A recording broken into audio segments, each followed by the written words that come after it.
While Prime Minister Mark Carney announced Friday that Canada will be dropping its retaliatory tariffs on U.S. imports that are CUSMA compliant, some businesses that were originally impacted by the decision say that the reversal won't have a significant impact. Most of the products are now labeled from where it's coming from. A vast majority of the products Excellency Furniture in Calgary used to sell came from the U.S., but that changed after Canada imposed counter-tariffs on U.S. imports into Canada, including furniture. 80% was coming from US and then 20% from Canadian-made products.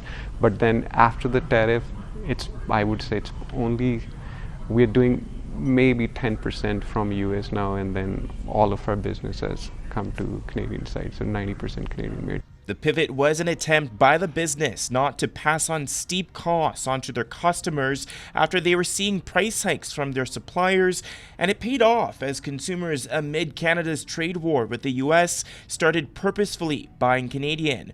Kullar says with that change in customer behavior, along with the instability with dealing with the United States right now, he doesn't have plans, at least for now, to ramp up his American inventory despite Friday's announcement. We made that switch and it took us a while to keep our inventory up to date. Carney's announcement Friday comes as the Canadian Federation of Independent Business says nearly 1 in 5 small businesses in Canada feel they will not be able to survive beyond 6 months if tariff costs remain the same. While the CFIB is welcoming Carney's move, they say more can be done. They've collected millions of dollars from small business owners in these counter-tariffs measures.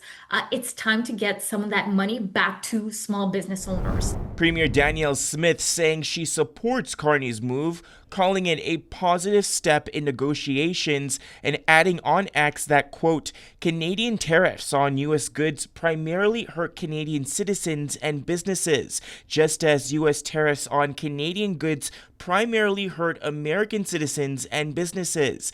That has long been and will continue to be the government of Alberta's position on tariffs. It doesn't look like an assertion of strength, but if it actually solves some of the problems or moves the talks forward, that might be something that is seen as acceptable. In Calgary, Djan, City News.